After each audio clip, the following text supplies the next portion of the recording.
Dapat 4 koleksi buku lagi dari Pak Alhamdulillah. Ustadz Muhammad Nuruddin. Alhamdulillah. Kelihatan masih muda Pak Ustadz. Memang masih muda. Umur berapa Pak Ustadz? 30. Waduh, gila buset masih muda. Alhamdulillah. Sudah tulis, ini buku 4 dikasih ke saya. Total buku sudah berapa? 13. Anda hobi 13. menulis buku? Hobi membaca dan hobi menulis. Hobi menulis. Itu dua sisi dari satu koin yang sama. Mau nggak mau. Oke. Kalau orang suka menulis, biasanya itu suka membaca. Oke. Kan nulis itu ibarat muntah kan. Kalau nggak ada makanan, kita muntahin apa? Oke. Jadi kita suka membaca. Sejak SMA saya suka membaca. Waktu di Mesir, ada waktu kosong, pulang kuliah, atau ketika waktu libur, saya biasa menulis. Lulusan apa kalau boleh saya tahu Pak Ustadz? Saya lulus Fakultas Usuluddin, jurusan Akidah Filsafat di Al-Azhar dari tahun 2012. Saya ke Mesir dari 2012, lulus 2016 S1, kemudian saya memutuskan pulang 2019 setelah lulus S2, tapi belum menulis tesis waktu itu. Jadi 7 tahun saya di Mesir nggak pernah pulang. Ngapain? Belajar. Belajar agama. Tapi kalau belajar agama memang lebih bagus kalau di negara Mesir daripada di... Ya kalau ilmu-ilmu keislaman ya, ilmu-ilmu keislaman. Lebih ilmu bagus. Keislaman. Ya faktanya karya-karya intelektual yang sampai sekarang dikonsumsi sama orang Islam itu sebagian besar dari Mesir. Oke, sekarang saya pengen tanya, kalau kita mau belajar agama Islam lebih bagus di pesantren atau di Mesir? Ya pesantren itu kan tahapan awal. Gak bisa orang uji langsung ke Mesir. Itu pesantren itu kita diajarkan ilmu keislaman dasar ya.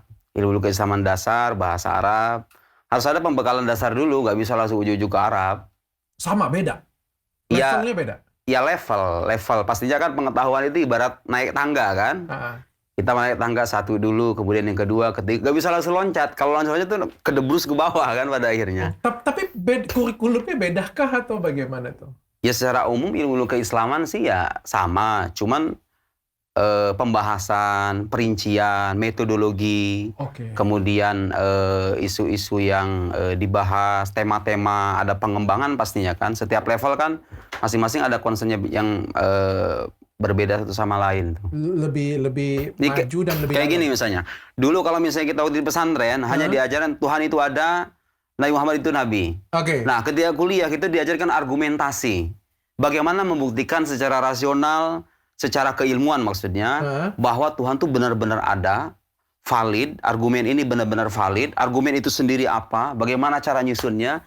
Ini kan sebetulnya dipelajari ketika kita sudah masuk jenjang mahasiswa kan. Ketika waktu jadi santri kita ya dasar-dasar aja. Ya udah, lu percaya aja deh.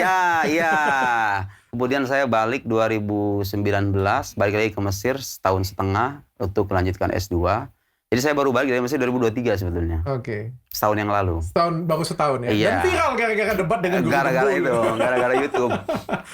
Debat gara-gara apa sih? Rasional anti Tuhan itu ada atau tidak? Jadi gini, kalau beliau itu kan, di banyak videonya itu, banyak mengomentari segala hal ya. Termasuk masalah agama gitu loh. Nah saya agak kaget ketika dia bilang di salah satu video itu, potongan video itu dia bilang, akidah Islam itu tidak haram diilmukan. Jadi akidah itu haram diilmukan dok, haram bagi dia. Saya sebagai orang yang bertahun-tahun jurusan akidah kan bertanya-tanya loh, selama ini terus kita belajar apa ini kalau bisa haram diilmukan? Kita belajar dongeng gitu maksudnya? Kan enak banget gitu loh, ngomong dengan sangat mudahnya mengatakan ini bukan ilmiah, ini bukan ilmu. Ya kita penasaran aja, ya kita mengajukan kritik yang sifatnya akademis ya. Kemudian singkat cerita, saya tuh mengkritik lewat slide Instagram, kemudian dibaca mungkin dari bersangkutan. Jadi dia mengajukan tantangan, ngajakin debat. Ya sudah, dia ngajakin masa kita tolak ya kan? Ya sudah, terjadilah perdebatan itu. Nah akar atau titik persoalannya itu, jadi kalau bisa kita berkeyakinan itu, ada landasannya apa enggak sih? Nah, banyak orang di luar sana kalau misalnya berkeyakinan dalam beragama itu sifatnya subjektif saja. Ya udah saya terima aja. Kepercayaan subjektif saja. Tapi ini bisa diilmiahkan? Diilmiahkan dalam arti dibuktikan secara rasional. Dibuktikan secara rasional dan bersandar pada ilmu yang valid gitu loh. Jadi saya juga mengoreksi itu. Bahwa istilah ilmiah itu nggak selamanya identik dengan pengetahuan empiris ya. Pengetahuan indrawi, observasi indrawi. Jadi kita itu nggak mengingkari ilmu-ilmu saintifik, penelitian saintifik itu pengetahuan yang sah, pengetahuan yang valid. Cuma kita ingin menegaskan bahwa pengetahuan yang valid itu nggak selamanya bersifat indrawi. Ada pengetahuan-pengetahuan yang sifatnya rasional. Tanpa kita pergi ke laboratorium, orang semuanya udah sepakat gitu dengan keabsahan pengetahuan itu. Oke. Maksud saya akidah Islam itu logik, punya landasan rasional, dan pengetahuan rasional itu kalau kita belajar filsafat, itu pengetahuan ilmiah karena dia melandasi pengetahuan empiris itu sendiri gitu loh. Jadi nggak fair kan kalau misalnya kita katakan pengetahuan empiris, pengetahuan ilmiah, dan kita sepakat, sementara yang melandasinya kita nafikan keilmiahannya. Gimana ceritanya? Itu menjadi landasan. Nah, jadi dalam Islam itu, saya selama bertahun-tahun belajar di Fakultas Usuluddin itu tidak mengenal tuh namanya dogma dalam arti sesuatu yang diyakini buktinya kagak ada gitu loh.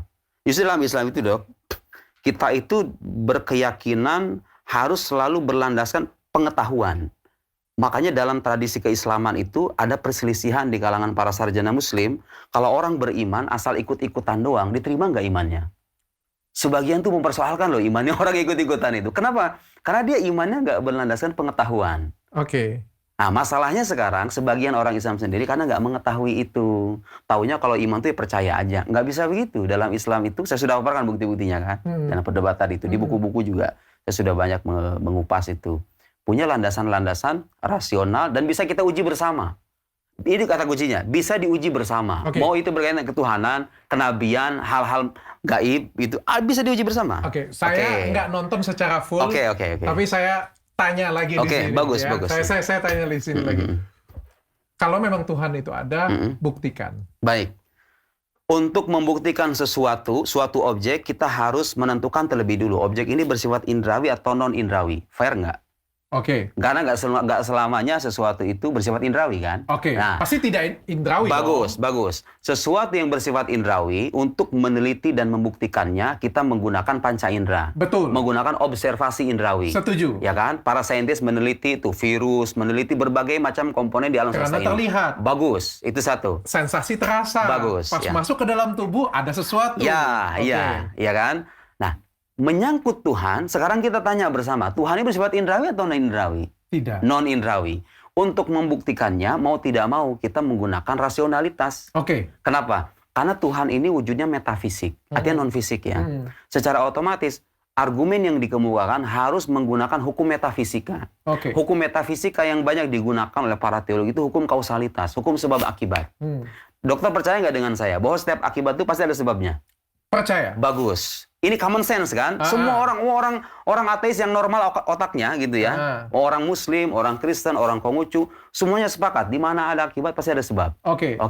Sekarang pertanyaan dasarnya ini, ketika alam ini dikatakan bermula, alam ini bermula, ada awalnya kan? Apa sebab utama di balik itu? Apa sebab utama di balik keberadaan alam semesta? Itu pertanyaan yang logis loh. Pertanyaan yang logis. Karena bagaimanapun sekarang kalau saya melihat bangunan, anggap ini dulu tanah kosong ya, bangunan ini nggak ada. 2 tahun kemudian saya melihat ada bangunan. Tadinya tanah kosong. Logis nggak kalau saya tanya, bangunan ini siapa yang buat? Logis dong. Kenapa? Logik dong. Kenapa? Tadinya tidak ada, kemudian ada. Siapa yang buat? Bagus. Kenapa dibuat? Logik dong kita berpikir. Terlepas saya melihat atau tidak yang buat bangunan ini, logik saya mengatakan pasti ada yang buat. Bagus. Karena kenapa saya perlu mengatakan demikian? Karena banyak orang di luar sana meragukan keberadaan Tuhan dengan alasan nggak bisa dilihat. Sesuatu yang tidak bisa dilihat bukan berarti nggak ada kan? Saya sepakat. Saya disclaimer dulu ya. Bahasan ini sebenarnya pernah kita bahas di download ya. Itu Pak Ustadz tahu download?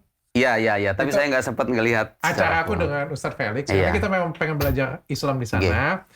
Ini jadi bagian pertanyaan. Jangan bilang saya mengulang pertanyaan karena ada bagusnya lah belajar mengulang ya pertanyaan-pertanyaan. Dan ini juga pertanyaan kadang-kadang bukan pertanyaanku. Kadang-kadang kita ngambil pertanyaan banyak orang dan ilmiah aku lampirkan mewakili pertanyaan orang. Mewakili pertanyaan orang. Kadang-kadang bukan pertanyaan. Jadi jangan dibilang nanti aku bebel ya. Pak Ustadz, bagaimana kalau dunia ini terjadi, bumi ini terjadi, apa adanya?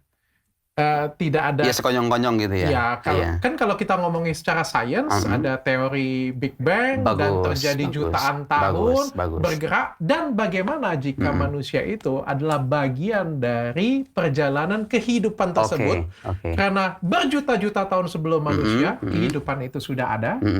Dan berjuta-juta tahun kemudian baru ada manusia, dan kita tidak ada yang tahu setelah manusia ini, apakah ada zaman berikutnya setelah manusia. Sedangkan yang kita ketahui bahwa Al-Quran atau agama itu adalah untuk manusia. Kita jawab satu-satu ya. Siap. Oke, nanti kalau misalnya ada yang miss, tolong langsung diingatkan. Bagi yang pengen mengingat, silakan nonton. Jadi pertama kita buktikan apakah pencipta ini beneran ada atau enggak. Saya tidak memungkiri penjelasan saintifik terkait bagaimana alam bermula. Ya. Soal bagaimana ini dijelaskan oleh sains. Itu ranahnya sains. How it began. Bagaimana dia bermula itu. Itu ranah sains kan. Saya nggak mengingkari juga kalau ada bukti-bukti yang valid gitu kan. Sebagai orang beragama nih. Tapi yang kita pertanyakan adalah apa sebab utama di balik itu. Itu kan pertanyaan logis. Kenapa saya katakan logis? Karena alam ini kan bisa jadi ada, bisa jadi nggak ada. Bener nggak? Betul. Iya kan? Dia itu kan nggak harus ada. Ini bisa jadi ada. Anggaplah sekarang dua timbangan yang setara kayak begini. Manakala dia ada, berarti kan ada sisi yang terberatkan nih. Nah, kalau saya sering memberikan ilustrasi dengan timbangan. Timbangan di pasar, kalau kita lihat setara, tiba-tiba begini, pasti ada sesuatu di baliknya kan? Bagus. Artinya kita menanyakan sebab utama, first cause.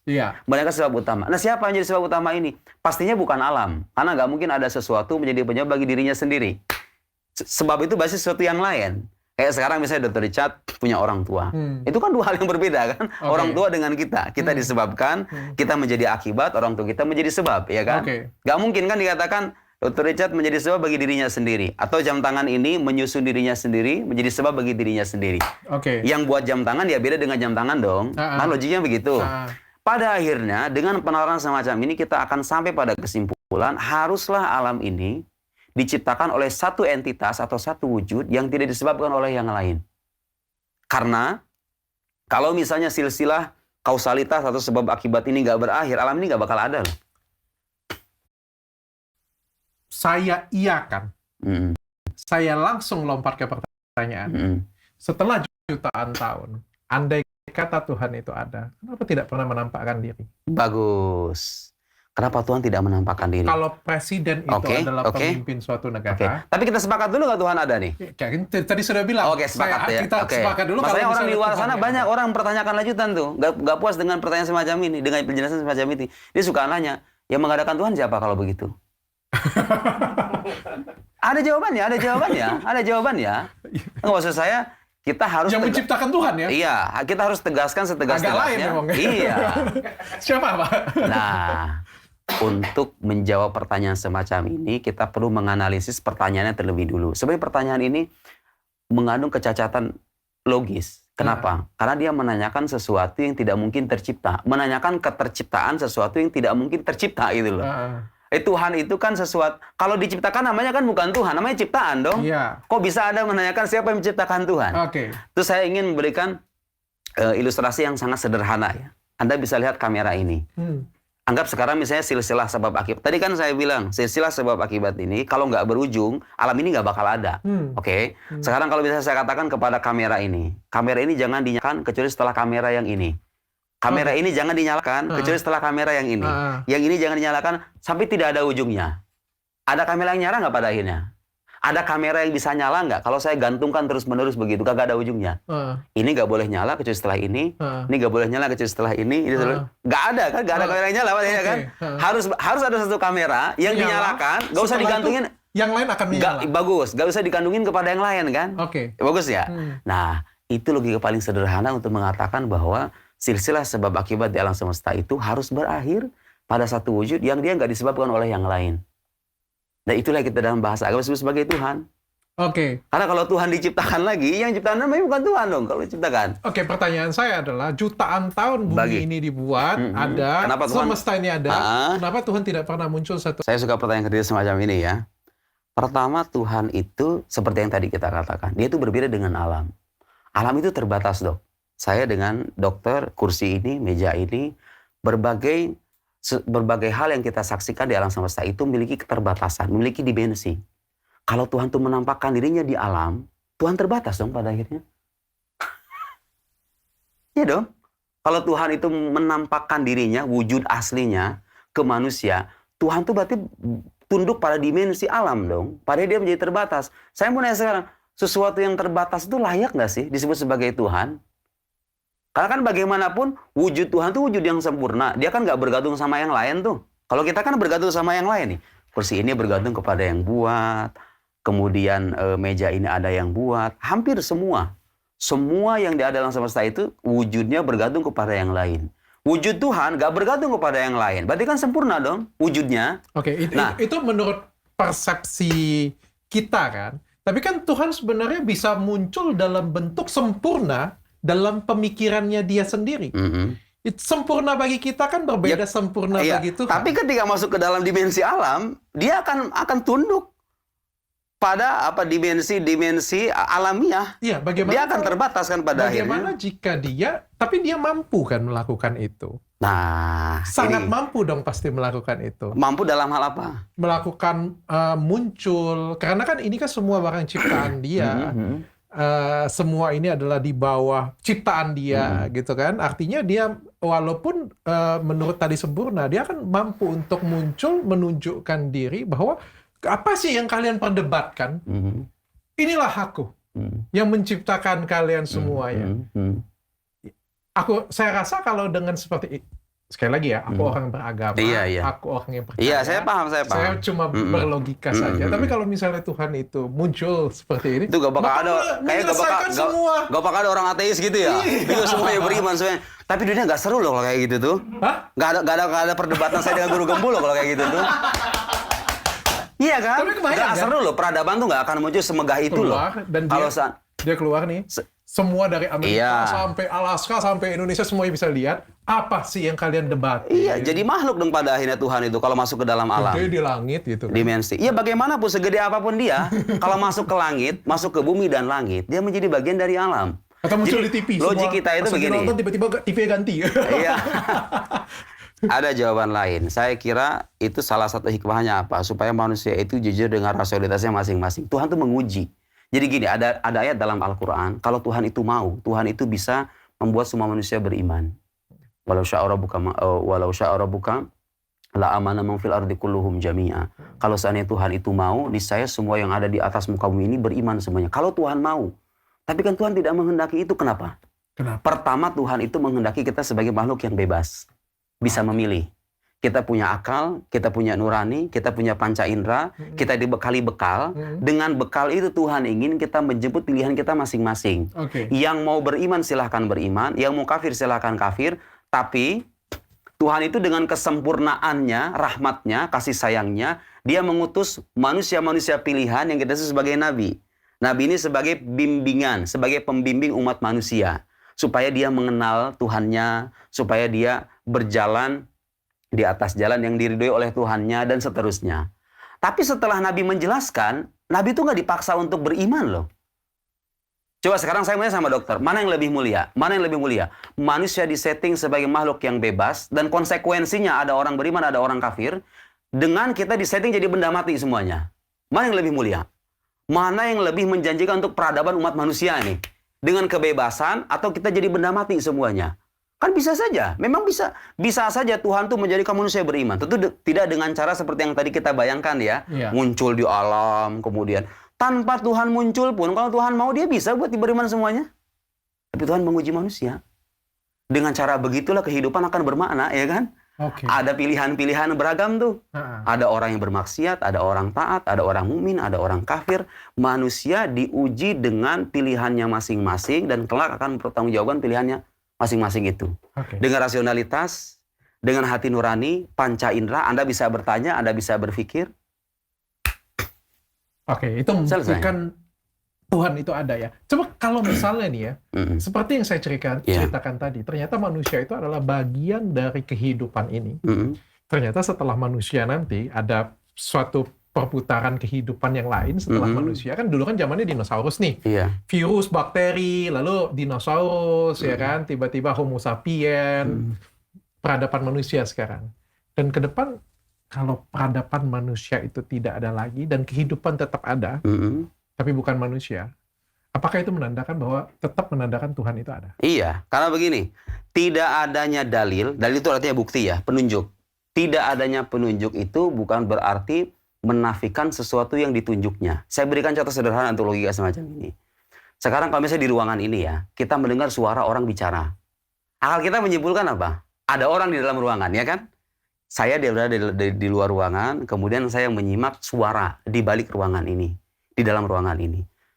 Akal saya menyimpulkan di ruangan ini ada manusia, ada orang. Artinya suara itu menjadi penunjuk akan adanya manusia di dalam, betul nggak? Oke. Saya mau nanya sekarang, kalau suaranya nggak ada, bisa nggak kita jamin kalau di dalamnya nggak ada manusia? Belum tentu. Bagus. Tidak adanya bukti bukan berarti menafikan sesuatu yang ditunjuknya. Oke. Itu kalau dalam terminologi atau dalam istilah para logikawan Arab, adamud dalil la yastalzim adamal madlul. Saya beri contoh lagi. Kalau misalnya di suatu rumah kita melihat adanya asap. Menyimpulkan apa? Ada api dong di dalam. Tapi saya mau nanya, kalau nggak ada asap, apa artinya apinya nggak ada? Oke. Apinya bisa jadi ada kan? Iya. Buktinya nggak ada gitu loh, paham nggak? Boleh jadi ada api tapi nggak berasap. Oke. Jadi andai kata alam ini nggak ada, itu nggak bisa dijadikan alasan mengatakan Tuhan tidak ada gitu loh. Karena alam ini menjadi bukti. Sekali lagi, tidak adanya bukti atau sesuatu yang menunjuk bukan berarti tidak adanya sesuatu yang ditunjuknya. Oke. Ya logik kan? Pak Ustadz, saya pengen tanya, Tuhan itu ada berapa? Satu. Kenapa agama itu banyak? Bagus. Saya jawab, mau jawaban yang gampang atau jawaban yang agak susah? Gampang aja. Bagus. Agama itu ada banyak karena bagaimanapun ketika Tuhan menciptakan. Jadi gini, dalam jawaban Al-Quran, para nabi itu pada hakikatnya datang dengan satu agama. Jadi Tuhan itu hanya, ini kita mengklaim ya, bisa dipertanyakan klaim ini. Tahap selanjutnya ya, kalau misalnya tidak terima dengan jawaban bahwa agama itu yang diturunkan Tuhan hanya ada satu. Ya, saya mengklaim dan saya bisa membuktikan nanti bahwa agama yang Tuhan turunkan itu hanya ada satu. Para nabi itu semuanya datang dengan satu agama, namanya Islam. Oke. Mereka itu berbeda-beda dalam syariatnya, dalam aturannya, tapi akidahnya satu. Makanya ada salah satu hadis dalam kitab Sahih Bukhari, itu salah satu kitab hadis yang otoritatif dalam kesarjanaan Islam. Al-anbiya auladu allat. Para nabi itu ibarat saudara tiri. Di riwayat lain, ikhwatun li allat, saudara tiri, ummahatuhum syatta wa dinuhum wahid. Ibunya itu banyak, agamanya satu. Ibunya itu maksudnya kiasan dari syariat. Syariat itu beda-beda, tapi agamanya satu. Jadi semua nabi itu datang dengan satu agama. Inti agama ini adalah menyembah Tuhan yang esa dan mengakui mereka semuanya sebagai utusan Allah Subhanahu wa taala. Isa, Musa, Muhammad, Ibrahim, Ismail, Hud, dari mulai Adam sampai terakhir itu bawa satu agama namanya Islam. Makanya kalau kita baca Quran, Nabi Ibrahim itu agamanya Islam. Wassabiha Ibrahim bani wa Yaqub ya bani innallaha astafa lakum dina fala tamutunna illa wa antum muslimun. Kemudian Nabi Yusuf alaihissalam menyebutkan tawaffani musliman wa alhaqni bis salihin. Wafatkan aku sebagai muslim. Jadi ini saya pengen mengoreksi pemahaman sebagian orang. Islam itu bukan hanya agama Nabi Muhammad. Islam itu agama semua nabi. Mereka itu berbeda syariat tapi keyakinannya satu, keyakinannya tauhid. Kenapa kok bisa banyak agama kalau begitu? Karena dalam perjalanan sejarahnya, seperti tadi saya bilang, manusia ini punya kebebasan berkreasi, kebebasan mencari, kebebasan berpikir. Ada agama-agama yang dimunculkan sebagai upaya manusia untuk menjangkau zat yang maha mutlak yang tidak terbatas itu.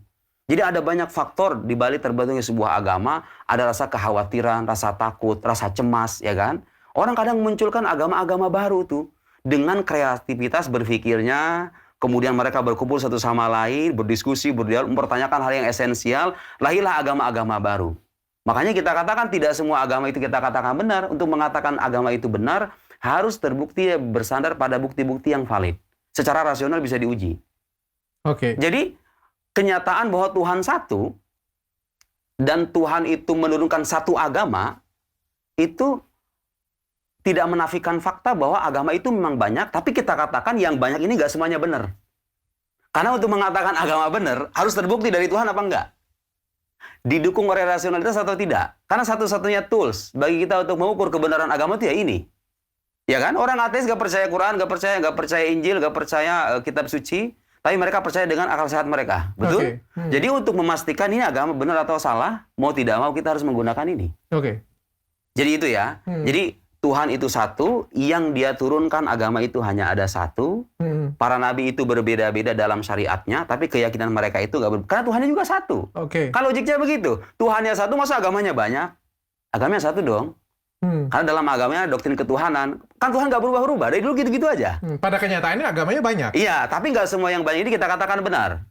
Tidak semua agama yang banyak ini kita katakan benar, karena untuk mengatakan agama benar atau salah, harus ada landasan buktinya yang valid. Yang bisa kita uji bersama, Pasti kalau kita ngomong seperti itu, bagi kepercayaan masing-masing, agama mereka pasti paling benar. Dan kalau kita menguji itu sama-sama, maka akan terjadi perang dunia ke-4, ke-5, ke-6, ke-7, ke-8. Enggak. Karena ini menyangkut sesuatu yang bersifat teoritik ya. Artinya pengujian ini sifatnya nggak sampai bikin perang, karena ini pengujian teoritik. Ya sudah, kita adu pemikiran saja. Itu loh. Tidak, karena begini, bagaimanapun ketika kita mengajukan kritik atau mengajukan argumen, gini loh, ketika misalnya Islam itu mengkritik agama lain, itu nggak menafikan dong kita harus berhubungan harmonis dengan umat agama lain. Tapi poin saya, ketika kita menguji kebenaran agama secara akademis itu sah, dan tidak mengharuskan dan tidak harus mengotori hubungan harmonis kita sebagai umat yang berbeda keyakinan. Saya paham. Nah, itu maksud saya. Saya paham banget Pak Ustadz, tapi saya tidak begitu percaya dengan, bukan tidak begitu percaya, maksudnya kayak gini. Pak Ustadz kebayang nggak kalau hari ini Pak Ustadz tidak lahir di Indonesia? Apa masalahnya? Kalau misalnya suatu hari Pak Ustadz kebetulan lahirnya di Indonesia dari keluarga Muslim. Iya. Benar? Kebayang nggak kalau misalnya suatu hari Pak Ustadz lahirnya bukan di Indonesia? Iya, kemudian dari keluarga non-Muslim. Saya lahir itu jadi non-Muslim juga. Iya. Sebagian dari agama di Indonesia. Bagus. Itu warisan. Dan ini kita bisa ngomong bahwa ini adalah kepercayaan keluarga. Saya paham itu.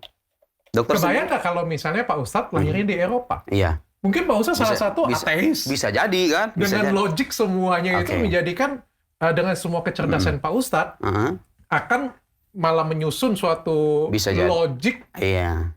Logic fallacy gitu. Logical fallacy.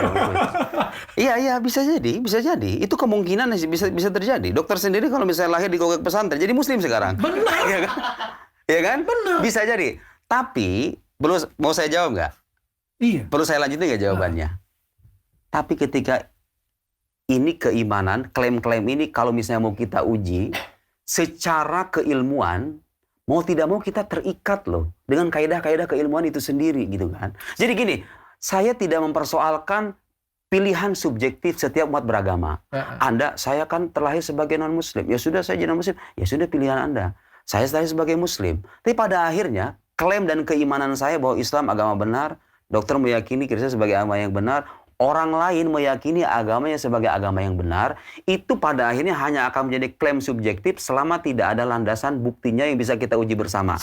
Kalau Anda mengklaim, kata kuncinya adalah kalau Anda mengklaim agama Anda itu benar dalam arti punya landasan keilmuan, mau tidak mau, kita akan dua tanda petik dipaksa untuk menyajikan argumentasi kan pada akhirnya. Saya sepakat. Ini yang saya tempuh.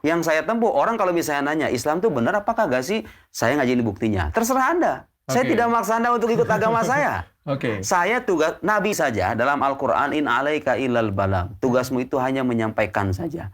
Jadi kalau sekelas Nabi aja sama Tuhan suruh menyampaikan doang, saya siapa gitu loh. Manusia tinggal memilih. Bagus. Jadi poin saya, fakta bahwa kita itu masing-masing hidup di lingkungan umat agama berbeda, kita perlu ingat bahwa kita semua punya kesempatan yang sama untuk mencari kebenaran. Kita punya akal sehat, kita punya panca indera, kita punya nurani, kita bisa bertanya, kita bisa berpikir. Kenapa kita tidak sama-sama menggunakan itu semua? Saya sepakat. Masalahnya adalah ketika kita lahir, kita nggak bisa memilih kita lahir dari rahim. Iya, betul. Tapi ketika dewasa?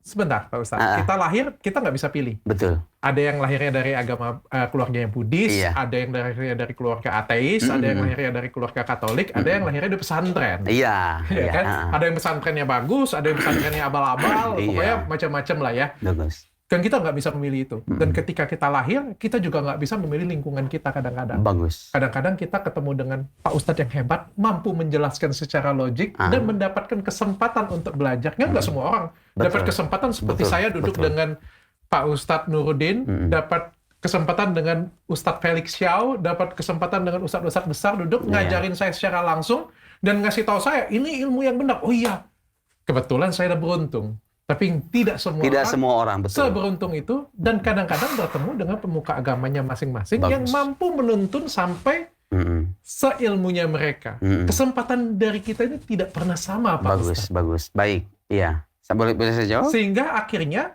mereka meyakini apa yang diyakini. Tapi pada intinya adalah,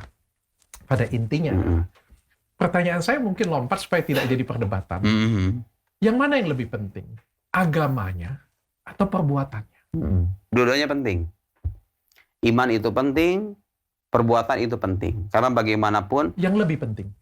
Dua-duanya nggak bisa dipisahkan. Itu ibarat dua sisi. Makanya dalam Al-Quran itu biasanya kalau menyebut kata beriman, itu disandingkan dengan amal saleh. Karena begini, kalau orang mau, aku beriman kepada Tuhan, aku beriman kepada Muhammad, tapi nggak ada bukti konkretnya gitu loh. Orang mau pertanyakan kan, bagaimana kalau misalnya Muslimnya kuat, sholatnya bagus, agamanya bagus, tapi kelakuannya tidak bagus, dengan seseorang yang non-Muslim, yang kelakuannya sangat baik, sangat terpuji, tapi ibadahnya kacau. Kita jawab satu-satu dulu ya. Kita jawab satu-satu dulu. Saya akan menjawab semuanya. 3 jam pun saya ladeni. Serius. 3 jam saya ladeni. Tapi kita perinci satu-satu. Jadi pertanyaan pertama seputar mana yang lebih penting? Iman dalam arti beriman atau beramal soleh atau berbuat baik. Itu kan pertanyaan dasarnya itu kan. Jawaban saya dua-duanya sama-sama penting. Kenapa? Karena iman itu mengatur hubungan vertikal kita dengan Tuhan. Kita ini berbuat sebagai orang beragama nih. Kita kan goalnya, tujuan utamanya adalah mencari keridhaan ilahi kan. Kita pengen diridhoi oleh Tuhan nih sebagai orang beragama ini. Karena bagaimanapun kehidupan kita nggak berhenti sampai di sini doang. Justru agama itu memandang ini kehidupan sementara doang.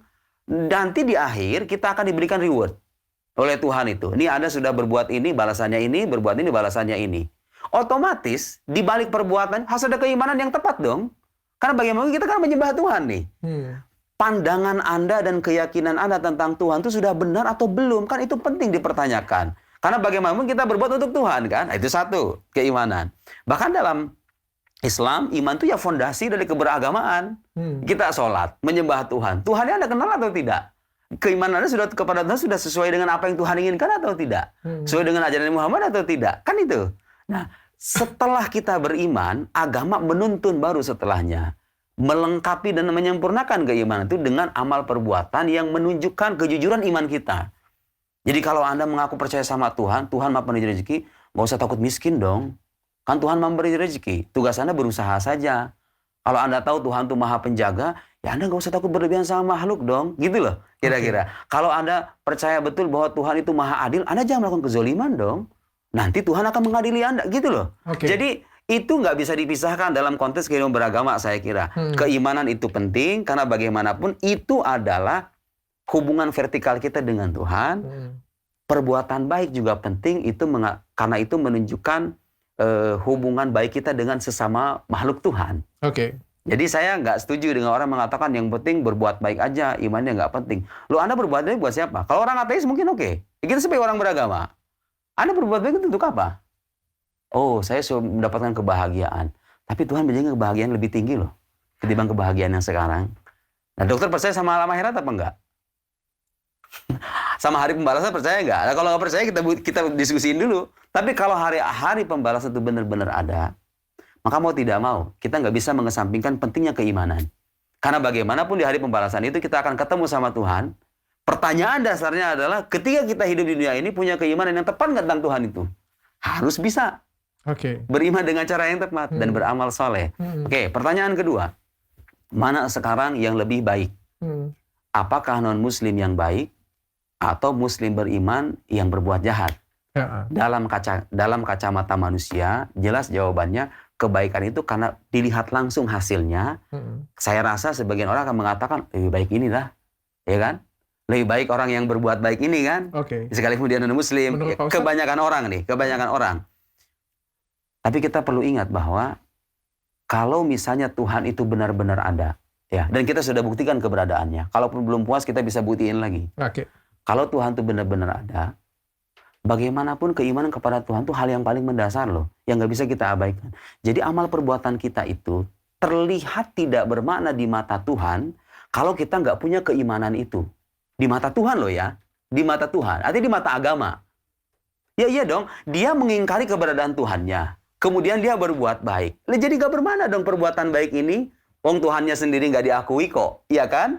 Paham ya? Tapi dalam kacamata manusia, karena kita melihat langsung bahwa efek dari perbuatan baik seseorang, kita mengatakan masih mending inilah. Oke, dalam pandangan sudut pandang kita begitu.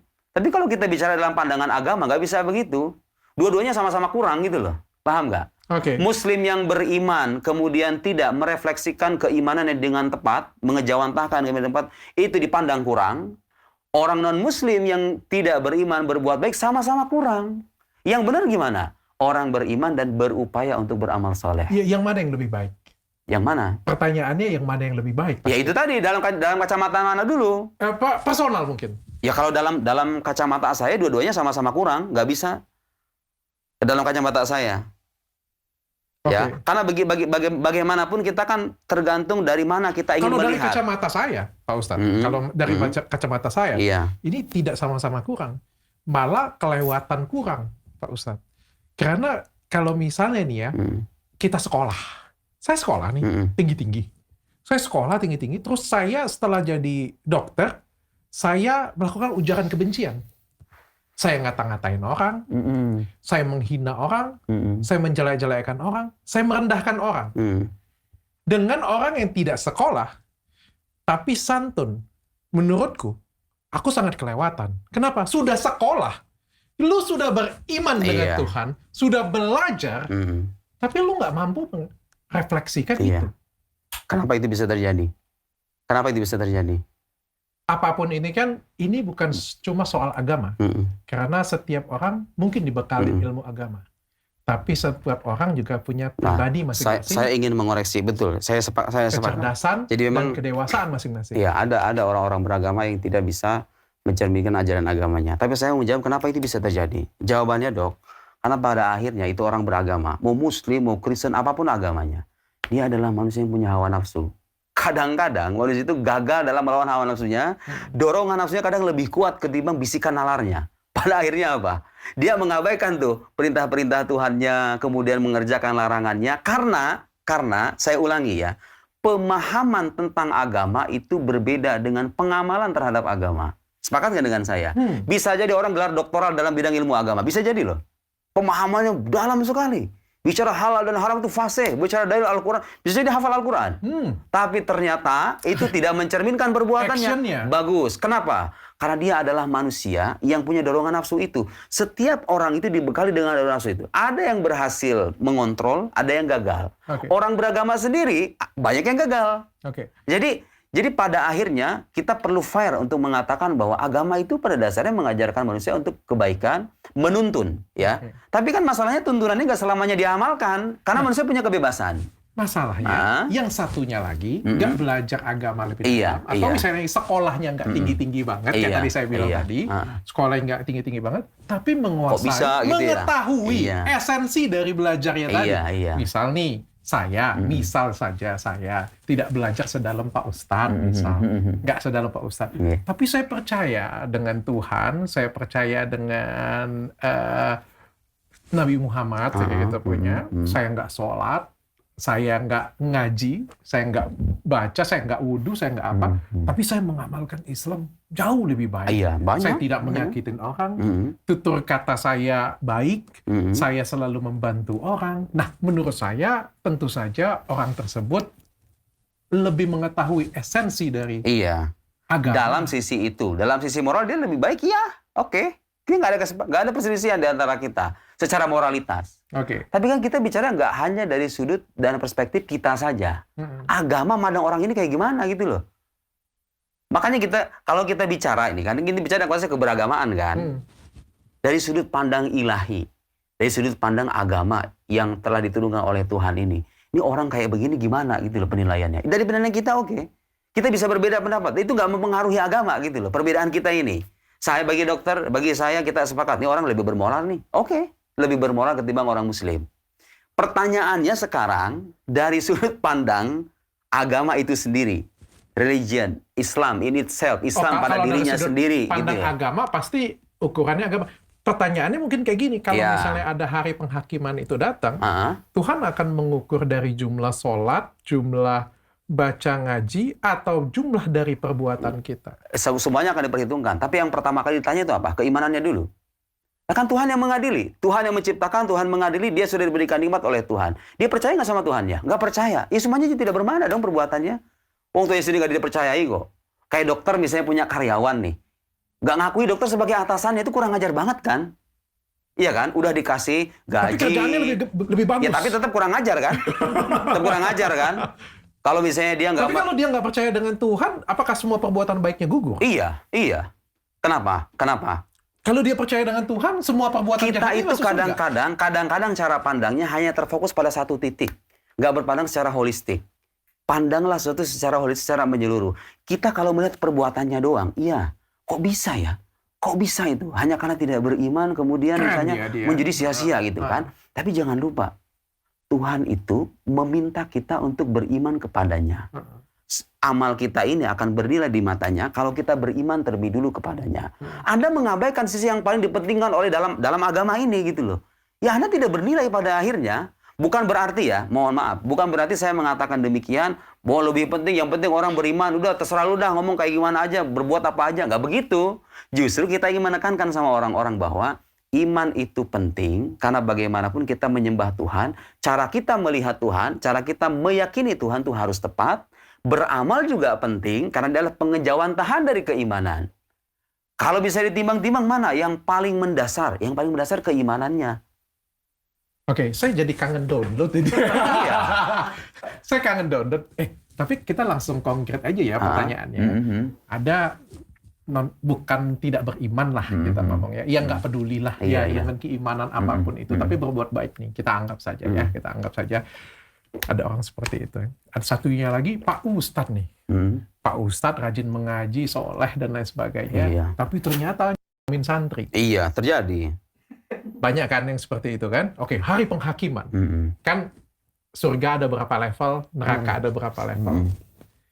Kira-kira orang yang tidak beriman tapi punya kelakuan baik masuk kemana? Dan yang satunya lagi, Ustadz, sholat, ngaji, percaya Tuhan, tapi banyak santri, masuk ke yang mana? Oke. Pertama harus saya jawab bahwa menyangkut hal gaib, menyangkut hari kemudian, dalam tradisi keislaman itu kita harus bersandar pada wahyu, bukan pada selera pribadi. Oke? Karena akal saya bisa berspekulasi nih, akal dokter bisa berspekulasi. Kita kalau ikuti ego pribadi, baik gue sih yang beginilah. Ini kan lebih bagus. Iya kan? Kagak ada ujungnya. Menyangkut urusan gaib, menyangkut hari kemudian, alam akhirat, kalau dalam teologi itu namanya sam'iyat. Sam'iyat itu artinya hal-hal gaib yang bisa kita terima atau kita benarkan melalui wahyu. Sandaran utamanya itu adalah wahyu. Apa yang dikatakan wahyu dalam ini Al-Quran ya, dalam versi agama kita. Apa yang dikatakan Al-Quran tentang orang-orang ini? Oke, itu kan kasus per kasus tuh. Tapi saya bicara secara umum terlebih dulu. Kalau kasus, saya nggak bisa mastiin, karena Tuhan yang lebih tahu kan. Saya sepakat tos dulu. Iya. Jadi saya sebagai orang beragama nggak mau so tahu gitu loh. Itu urusan Tuhan. Urusan Tuhan. Tapi kalau dari segi kita ngajar, dari segi keilmuan kita yang terbatas tetap ini, saya menekankan dalam momen saya mengajar santri, dalam saya berceramah apapun, tetap saya menekankan bahwa baik keimanan maupun amal perbuatan itu sama-sama penting. Jadi saya itu bukan tipe orang beragama, lu yang penting beriman aja, udah terserah berbuat apa, nanti diampuni sama Tuhan gitu. Enggak. Saya tidak termasuk orang berpandangan demikian. Saya juga tidak termasuk orang yang berpandangan bahwa yang penting berbaik-baik aja, agama lu nggak penting, nggak apa-apa. Agama apapun nggak penting, ya kan? Saya nggak setuju. Bagi saya pandangan yang lebih fair adalah mementingkan keduanya. Karena bagaimanapun begini, saya bilang dokter, kalau kita cuma melihat amal perbuatannya doang, memang kita akan terhenti sampai di situ. Pandangan kita ini lebih baik lah dari sisi ini. Ya dari sisi itu. Kenapa Anda mengabaikan unsur keimanan yang paling mendasar ini? Karena bagaimanapun sosok yang Anda ingkari itu pencipta alam semesta loh. Anda nggak tahu diri loh. Ketidaktahuan diri Anda itu kedurhakaan luar biasa loh. Iya kan? Jadi intinya orang yang tidak mengakui Tuhan tadi atau nggak peduli siapa Tuhannya, tapi berbuat baik, itu masuk neraka atau enggak? Nah, saya mau sekarang menjelaskan. Saya harus hati-hati nih, supaya nggak dianggap egois ya. Saya nggak mau, saya harus berdasarkan pada ilmu. Nih, adilnya Tuhan itu apa dokter? Dalam ajaran Islam nih, orang itu nggak akan disiksa kecuali setelah sampai kepadanya ajakan untuk beriman. Anggap sekarang ada orang non-muslim di pedalaman sana. Dimanapun itu ya. Di Kutub Utara lah misalnya. Dia nggak kenal Islam, nggak tahu. Ya, bagus. Nggak tahu apa-apa. Bagus. Nggak kenal Islam, nggak kenal Muhammad, nggak kenal Al-Quran. Nasib dia gimana? Kafir apa enggak? Nggak. Dia bukan orang kafir.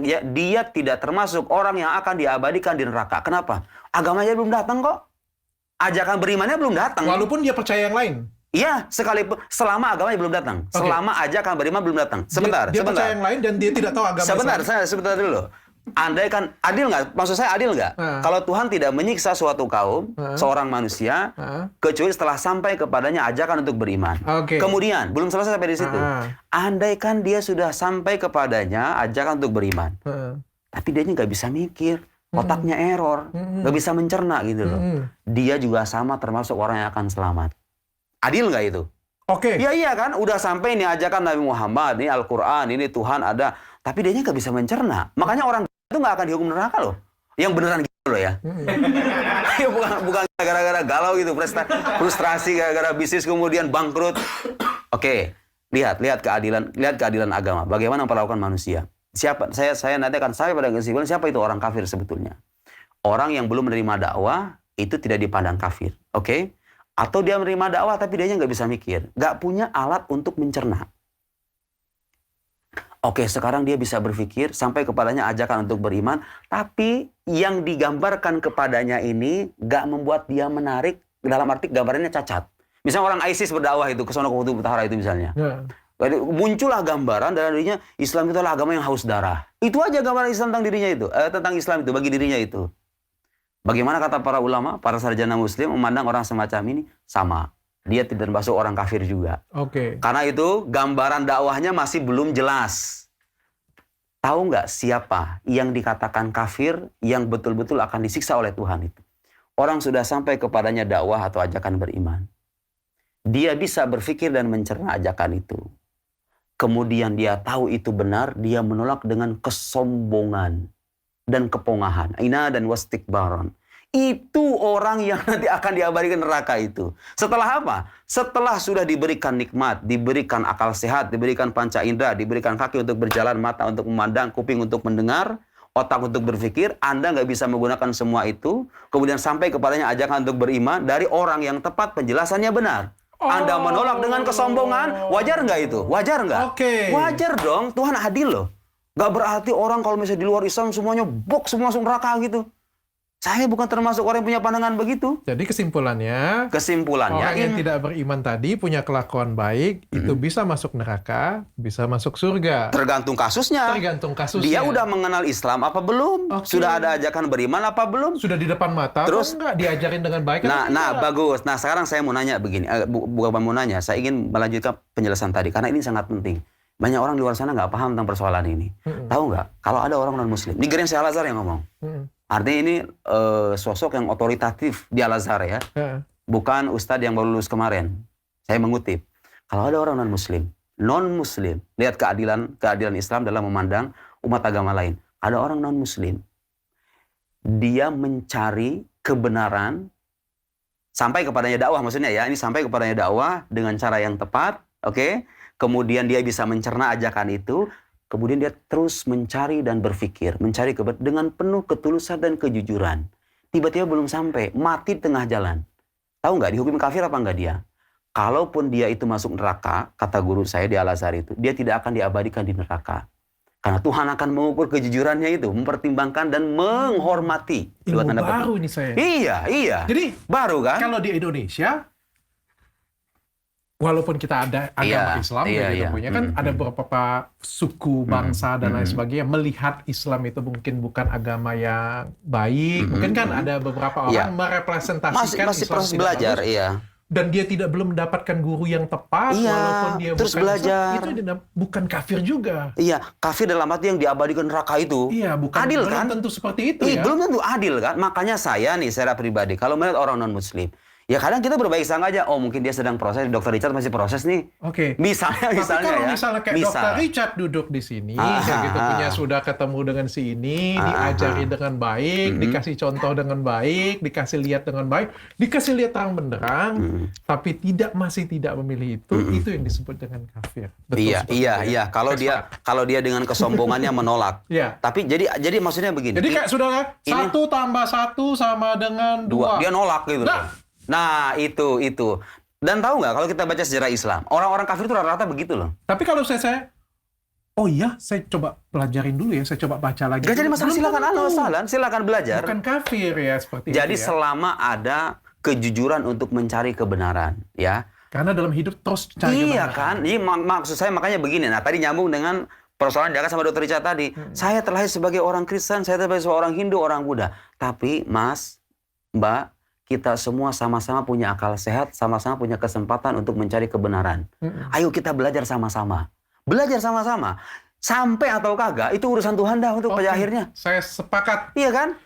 Ini sesuatu hal yang membingungkan. Saya podcast 2 kali. Ini podcast ketiga bahas ini. Tapi kita tipis-tipis saja ya. Orang transgender mengubah jenis kelamin dari laki-laki ke perempuan. Ya kalau di agama tentu saja kita berbicara ini salah sudah pasti ya. Pasti salah. Masuk ke pengadilan, keputusan pengadilan pindah jenis kelamin menjadi perempuan. Pertanyaannya adalah, bolehkah dia beribadah secara Islam? Kalau soal boleh atau tidak itu kan pilihan. Tapi diterima atau tidak itu pertanyaan lebih tepatnya begitu. Oke, menurut Pak Ustadz. Kalau diterima atau tidak kan itu sekali lagi soal diterima atau tidak ya, itu hak prerogatif ilahi. Tapi sah atau tidak, nah itu pertanyaannya lebih dasarnya. Sah atau tidak secara fikih. Misalnya ada orang laki-laki, jenis kelaminnya laki-laki, kemudian perempuan, kemudian umroh. Kan ketentuan untuk laki-laki dan perempuan kan beda dong. Belum sampai umroh. Jadi enggak, maksudnya gini loh, enggak dalam ibadah apapun. Ada ibadah-ibadah yang ketentuannya itu berlaku bagi laki-laki, enggak berlaku bagi perempuan. Ada yang sebaliknya. Jadi yang transgender itu dilihat jenis kelamin asalnya apa. Dia terikat dengan jenis kelamin asalnya. Jadi kalau misalnya sekarang, misalnya perempuan kan wajib menutup aurat dalam sholat ya. Saya sepakat Pak Ustadz. Ya kan? Jadi kalau soal sah atau tidak, dilihat kalau misalnya dia jenis kelaminnya laki-laki, mengikuti hukum perempuan, ya batal, nggak sah sholatnya. Saya sepakat Pak Ya Ustadz. kan? Sekarang kita anggap saja seperti ini Pak Ustadz. Kasus ini, beliau ada di umroh, penampilannya seperti perempuan, rambutnya panjang, punya buah dada, sudah potong kelamin juga. Kalau dia baris punya nafsu ke laki-laki, ya kan pasti kan? Asalnya laki-laki ya. Ya asalnya laki-laki menjadi perempuan dan punya nafsu ke laki-laki loh. Ya kan? Laki-laki beneran yang punya nafsu sama laki-laki juga ada. Iya. Kan? Ini kasusnya kan gini. Laki-laki menjadi perempuan, mengubah semua atributnya, dan dia kan punya orientasi seksualnya kan kepada laki-laki sudah pasti, ya kan? Pergi ibadah, dikomplain. Nah ini kita berbicara logik ya. Aku nggak berbicara benar atau tidak, karena ini kan benar atau tidak ya mungkin orang yang lebih berwajib lah yang memutuskan saja ya. Kita diskusi sebagai akademisi sama-sama di sini. Ini serba salah Pak Ustadz. Kalau dia baris di tempat laki-laki, maka dia nafsu dengan laki-laki tersebut. Laki-laki tersebut juga kalau nyenggol dia ada buah dada. Kalau dia berada di tempat perempuan, menggunakan hijab, mukena dan lain sebagainya, penistaan agama, serba salah nih Pak Ustadz. Kalau dia pakai baju laki-laki, maka petugas ngelihat paspor dia, lu perempuan, kok pakai baju laki-laki? Kalau dia di tempat perempuan, sampai di Indonesia, you laki-laki awalnya, maka Anda penistaan agama. Saran saya sih ya, kalau ada pelencengan penyelewengan semacam itu, cara terbaiknya itu diingatkan. Alhamdulillah.